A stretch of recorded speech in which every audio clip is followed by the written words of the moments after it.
चलिए तो पेपर का थर्ड पार्ट देखिए। इस पार्ट में 51 से लेकर 75 तक सारे क्वेश्चन कराएंगे और क्वेश्चन के पैटर्न आगे पीछे नंबर हो तो हम क्वेश्चन लिखते भी हैं थोड़ा सा और उसका आंसर भी बताते हैं, तब ऑप्शन बताते हैं कौन सा सही है। तो आपको उम्मीद करता हूं दोनों पार्ट से आपने मिला लिए होंगे कि आपके कितने नंबर हैं। थर्ड पार्ट में देखिए 51 क्वेश्चन है लिमिट 0 से लेकर 2, फिर 0 से लेकर 2 x square plus y square d y और डी एक्स। इसका आंसर है बी पार्ट सही है और आंसर है 32/3। आप किसी के सापेक्ष पहले एक्स के रेस्पेक्ट करें चाहे वाई के रेस्पेक्ट करें, किसी के रेस्पेक्ट इंटीग्रल कर सकते हैं क्योंकि लिमिट कांस्टेंट है, यहां कोई रूल फॉलो करने की जरूरत नहीं है। क्वेश्चन नंबर 52 देखिए। 52 में लिख रहा है लिमिट 0 से लेकर π/2 और π/2 से लेकर pi cos x plus y d y और डी एक्स। इसका आंसर सही है B part, B is the right answer और इसका आंसर -2 आएगा। यहां भी आप पहले x के रेस्पेक्ट कर ले बाद में y के, या पहले y के कर ले बाद में x के। आइए क्वेश्चन नंबर 53। क्वेश्चन 53 में लिख रहा है चेंज ऑफ ऑर्डर करना है इसका 0 to a, 0 to x, f(x,y) और dx dy। इसके ऑर्डर चेंज करेंगे तो b is the right answer. 0 to a, y से लेकर a, f(x,y), dx dy। यहां तक आपको कितने क्वेश्चन आपने सही करें वो चेक कर लिए होंगे, कौन सा सही है कौन सा गलत है। आइए question number 54। Question 54 triple integration x की power l-1 m-1 n-1 dz dy dx। इस पे आपको सबको नंबर मिलेंगे क्योंकि इसका कोई ऑप्शन सही नहीं था, सभी ऑप्शन इसके गलत थे। तो इस पे आप अपना सब लोग नंबर लगा दो। इसका आंसर होता है gamma l, gamma m, gamma n upon gamma l plus m plus n plus 1। ये इसका राइट आंसर है और ऑप्शन में ये कोई सा भी नहीं था। मैंने इस पर स्टार लगाया है क्योंकि ये तो सबको देगा नंबर। जब इसका ऑप्शन ही नहीं है तो इसका कोई सही नहीं होगा, ये क्वेश्चन काटा जाएगा और ये नंबर सबके खाते में जुड़ेगा। तो ये तो तुम्हें बहुत अच्छा लगा, ठीक है। आइए क्वेश्चन नंबर 55। क्वेश्चन 55 में दे रखा है r = a1 plus cos theta. अगर आप ds अपॉन डी थीटा निकालेंगे जब आपने पढ़ा हो। ये सारे क्वेश्चन बहुत ही सरल हैं, फिर भी मैं आपसे कह रहा हूं कि मॉडल रटने से कभी काम नहीं चलता। जब तक आपकी मसल्स काम नहीं करेंगी, आप चैप्टर पढ़ेंगे नहीं तो जानकारी कहां से होगी। अब है तो ये r और निकलवा रहा है ds/d थीटा। आपको पता ही नहीं है ये किस एक्सरसाइज का क्वेश्चन है। ये रेक्टिफिकेशन का क्वेश्चन है और यहां हम लेंथ निकालते हैं, उसका यहां फॉर्मूला लगेगा। ये सारे क्वेश्चन बहुत ही सरल हैं, बशर्ते आपने क्लास की हो या आपने एक्स्ट्रा कोचिंग कहीं की हो। वैसे अगर आप अब सेकंड सेमेस्टर में आएंगे तो वहां टिपिकल टॉपिक है, वहां 3D आएगी जो थोड़ी टफ है और दूसरी जो बुक है वो तो थोड़ी सरल है, लेकिन 3D बहुत टफ है। इसीलिए आप कहीं ना कहीं कोचिंग जरूर करें। अगर वास्तव में आप बीएससी कर रहे हैं तो बीएससी जैसा आना तो चाहिए आपके पास। बीएससी के मैथ के चैप्टर ही नहीं पता आपको और आप मॉडल से काम चला रहे हैं। मैथमेटिक्स में कभी मॉडल से काम नहीं चल रहा। और मेरे यहाँ 6 जनवरी से बैच स्टार्ट होगा और अगर आपको कॉन्टैक्ट नंबर चाहिए तो चैनल के डिस्क्रिप्शन में कॉन्टैक्ट नंबर वहां है, ठीक है। चलिए क्वेश्चन नंबर 55 का आंसर कहां है। 55 2a cos θ/2। इसका आंसर आएगा 2a cos θ/2, यानी a is the right answer. Question number 56 में दे रखा है r = sin ti plus cos tj plus tk और ये पूछ रहा था वेलोसिटी। मोड पूछ रहा था d² r अपॉन dt²। यहां भी उसने कुछ गलती कर दी है, r नहीं बना पाया वो, और इसका मान आता है 1। इसका मतलब a is the right answer. आइए 57 डिवर r पूछ रहा है। r बराबर होता है xi plus yj plus zk। वो तो केवल ये कह रहा था डिवर r का मान, इसका डिफरेंशियल करेंगे 3 आंसर आता है। d is the right answer. आइए क्वेश्चन नंबर 50, ये 57 है, 56 तो बता दिया। 58 क्वेश्चन देखिए। Question number 58 d/dt। इसका डिफरेंशियल सारे 3 पार्टों में गलत था, इसका मतलब D is the right answer. None of these answer है इसका, नन ऑफ दीज। आइए 59 क्वेश्चन नंबर 59। फाई इक्वल दे रखा है इसमें x y plus y z plus z x, और आर इक्वल दे रखा है इसमें, उसे हम आर मानते हैं, आई प्लस 2 जे प्लस के, और पॉइंट दे रखे थे 1,2,0। डायरेक्शनल डेरिवेटिव पूछ रहा था, जो कि इसके ऑप्शन में है ही नहीं। डायरेक्शनल डेरिवेटिव का कोई ऑप्शन सही नहीं था, इसलिए इस पर आपको नंबर मिलेगा। इसका आंसर 7/√6 सही है। मैं आंसर लिख रहा हूं कि कौन सा सही है, तो 7/√6, तो ये नंबर आपको सबको मिलेगा। क्लियर? आइए क्वेश्चन नंबर देखते हैं आगे। 56 के बाद अब आता है 59 के बाद क्वेश्चन 60। ये क्वेश्चन नंबर 60, आपको पता है ये गलत क्यों है?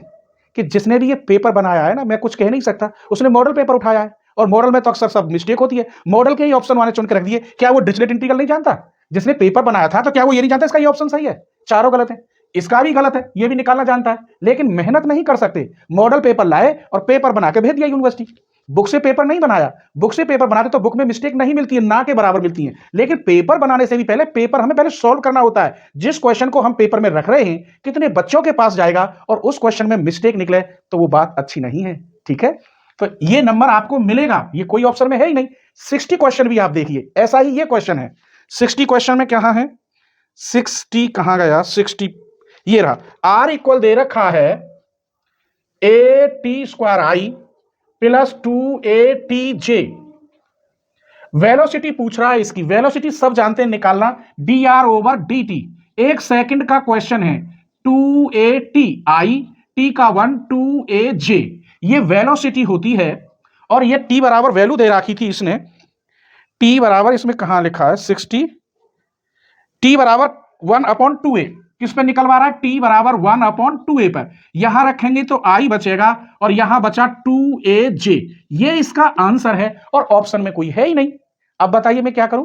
केवल ये सब सिंपल क्वेश्चन दिखाई दे रहा है, वेलोसिटी पूछ रहा है, dr/dt निकाल दी, t की वैल्यू 1/2a यहां रख सकते हैं, 2a से 2a कट गया, i प्लस 2a_j। अब ये कोई आंसर है ही नहीं, तो इस पे भी आपको नंबर मिलेगा। आइए 61 क्वेश्चन देखिए, क्वेश्चन नंबर 61। f बराबर दे रखा है इसने, xi plus 2yj plus 3zk। ये कह रहा है, पूछ रहा है ये S F dot N D S की वैल्यू क्या होगी। तो इसका मान होता है, ट्रिपल इंटीग्रेशन कह दो या सिंगल इंटीग्रेशन कह दो, जो तुम लगाना चाहो, लेकिन यहां वी होगा, और डिवर एफ इंटू डीवी। इसका डिवर एफ निकालेंगे, 3 और 2 5 और 1 6, तो ये 6dV, इसका मतलब 6b इसका right answer. Option B is the right answer. तो यहां तक आपको ये क्वेश्चन मैंने बता दिए, किसके कितने नंबर है ये आपको मालूम पड़ गई होगी। अब मैं कितनी मेहनत कर रहा हूं, क्या आप कमेंट करके ये बता सकते हैं मुझे कि सर मेरे 75 में इतने नंबर हैं? आप प्लीज इतना तो मुझे बता ही सकते हैं। कोई फर्क नहीं है, मैं आपको जानता तक नहीं, आपका नाम भी नहीं जानता, इसलिए आप कमेंट करके सत्य बताना कि सर मेरे इतने नंबर आए हैं। इन नंबरों को आप जोड़ सकते हैं, जो नंबर यहां में गलत है क्वेश्चन, उनको आप अपने नंबर में जोड़ सकते हैं। ठीक है, चलिए तो आगे चलते हैं। 61 तक बता दिया हमने, अब देखिए 62 क्वेश्चन।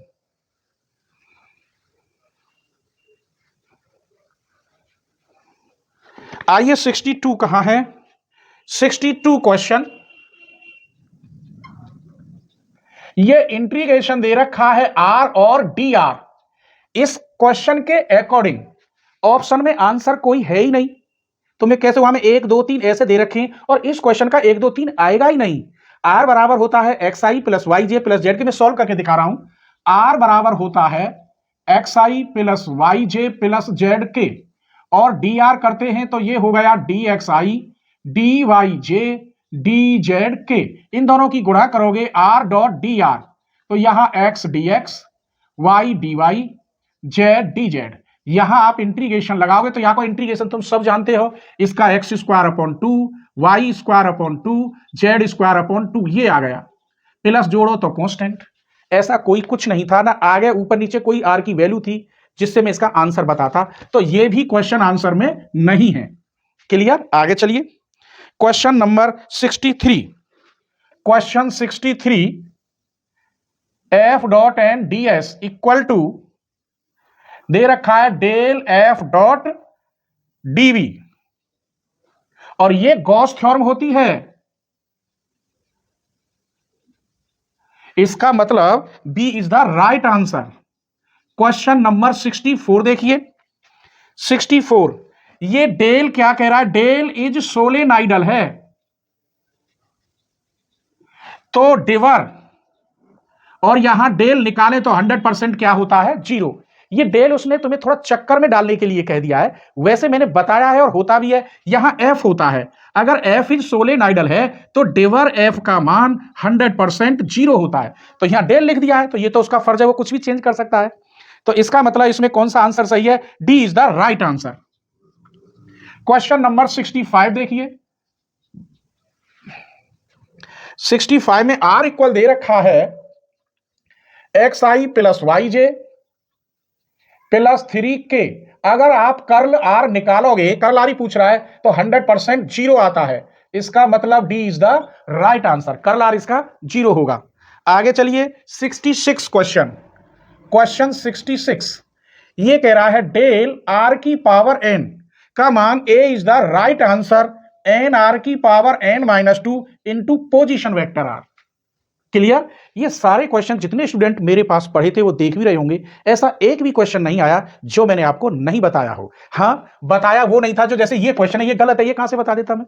बाकी हर क्वेश्चन मैंने आपको समझाए हैं। ठीक है, आगे चलिए क्वेश्चन नंबर 67 देखते हैं। 67 आर इक्वल टू कहां है? ए साइन 3 थीटा, ए साइन 3 थीटा।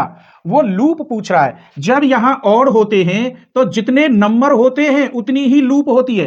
अगर यहां इवन नंबर होता तो लूप डबल हो जाती। तो यहां 3 ही आंसर है, इसका मतलब C is the right answer. आइए 68 क्वेश्चन देखिए। 68 क्वेश्चन, एवरी कोची सीक्वेंस लिख लीजिए या पढ़ रहा हूं मैं, बस उत्तर लिखूंगा। Every Kochi sequence is a convergent, जबकि एक थ्योरम है कैसे कि every convergent sequence is a Kochi sequence. ये थ्योरम है सीक्वेंस में, ये मैंने प्रूफ कराई है, लेकिन हल्का सा चेंज कर दिया, आगे का पीछे, पीछे का आगे, तो इससे कोई फर्क नहीं है। 68 में A is the right answer, convergent आएगा, इसका मतलब A is the right answer. 69 question देखिए।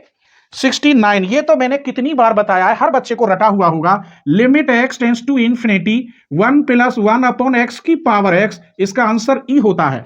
इसका मतलब C is the right answer. और एक बात बताऊं, ये 2 क्वेश्चन है, एक और आया यही, अगर यहां 0 होता तो यहां x होता और पावर 1 अपॉन एक्स तो भी ई होता है। शायद मैंने फर्स्ट पार्ट में ये कराया है।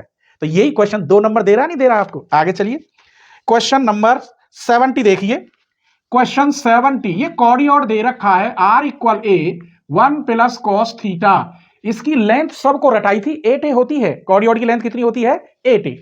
तो इसका कौन सा आंसर सही है? 8a। इसका मतलब a is the right answer. Length होती है 8a, इसका मतलब a is the right answer. Question 71 देखिए। 0 से infinity sine square x dx, 0 से infinity sine square x upon x square dx, ये कन्वर्जेंट है, इसका मतलब कन्वर्जेंट है, ए इज द राइट आंसर। यहां तक कितने नंबर आ गए? बस 4 नंबर बचे हैं। अब आप देखिए किस किस के इनमें 4 में से चारों मिलते हैं, तुम्हें 3 मिलते हैं, 2 मिलते हैं या 1 मिलता है। ठीक है, तो बताएं अब क्वेश्चन नंबर 72। क्वेश्चन नंबर 72, 0 से इंफिनिटी e की पावर माइनस एक्स की पावर यहां प्लस दे रखा है 1/2 dx। अब मुझे यहां ध्यान आ गया, ये क्वेश्चन पार्ट 1 में दिखाई दे रहा होगा, यहां लिख रहा हूं लिमिट 0 से इंफिनिटी एक्स की पावर -12।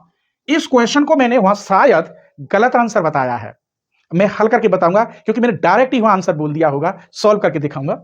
इसका जो फॉर्मूला में यही जगह मिलेगी, यही लिखे देता हूं। ये गामा फंक्शन होता है e की power -x n-1 dx equal to gamma n।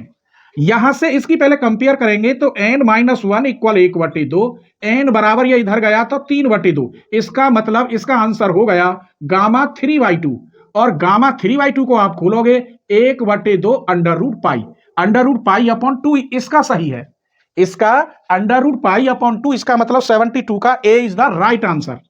अब इस क्वेश्चन को अगर कंपेयर करते हैं तो n-1 बराबर यहां क्या है? माइनस का 1/2। क्लियर? तो ये इधर जाएगा तो n बराबर क्या बचेगा? 1 - 1/2, n बराबर 1/2। तो गामा n की जगह पे यहां कितना रखूंगा? हाफ। एन बराबर कितना हो गया, गामा हाफ, और गामा हाफ की वैल्यू अंडर रूट पाई होती है। तो प्लीज आप पार्ट सेकंड में हिंट बता रहा हूं, इससे अगला जस्ट क्वेश्चन था जिसका आंसर मैंने बताया था गामा फंक्शन, गामा से पहले वाला क्वेश्चन था ये, तो मैंने आंसर शायद ये बताया था, जबकि इस क्वेश्चन का आंसर ये है। तो आप चेक कर लेना, मुझे ध्यान आ गया, और इस क्वेश्चन का A is the right answer. Question number 73 देखिए। अब सोचिए किसका सही निकलेगा, जिसका सही निकले वो कमेंट जरूर करना कि 73 मेरा करेक्ट है, ठीक है। 73 क्वेश्चन में भी मैंने वॉल्यूट शब्द लिखा है जबकि वो गलत है, लेकिन मैंने आंसर उसका सही बताया है। उसका आंसर है सी इज द राइट आंसर। और इनफानाइट क्या है आंसर, इनफानाइट। एनवलप्स और एवोल्यूट में ई शब्द खा गया, केवल वॉल्यूट्स लिखा है, ठीक है। 74 पेडल फॉर्मूला कर्वेचर में कौन सा होता है, जब पी व आर में रिलेशन हो तो रो बराबर क्या होता है, रो बराबर होता है r d r upon d p. इसका मतलब कहां है, B is the right answer. अब क्वेश्चन नंबर 75 और लास्ट क्वेश्चन। आप किसी किसी को तो थोड़ी परेशानी हो रही होगी, जिसने मॉडल पढ़ा है, ट्यूशन नहीं पढ़ा या क्लास नहीं करी, केवल मॉडल से काम चलाया है, तो उसने तो तुक्का ही लगाया है, और तुक्का कितना अच्छा लगा वो अब आपको पता पड़ जाएगा। 75 क्वेश्चन का C is the right answer. Y N plus 1 होगा इसका फैक्टोरियल एन अपॉन एक्स, इसका मतलब C is the right answer. सारे क्वेश्चनों के जवाब आपको मिल गए होंगे। अब आप मेहनत करना, अगर कोई आपका पेपर बाकी है तो पहले उस पेपर की तैयारी करना, फिर सेकंड सेमेस्टर में आप जुट जाना और 1 जनवरी से ही लग जाना क्लास करने। क्लास शायद कैसी होती है तो आपको पता पड़ गई होगी, जहां भी आपको एक्स्ट्रा क्लासेस मिले वहां जरूर लेना, जहां भी आपकी कोई नजदीकी कोचिंग हो वहां जरूर करना। बीएससी अगर आप कर रहे हैं तो बीएससी के मैथ अगर आप पर नहीं आते तो आप कोई बीएससी नहीं कर रहे, केवल फॉर्मेलिटी निभा रहे हैं। अगर आपको मेरी बात बुरी लग रही हो तो मैं आपसे माफी मांगता हूं।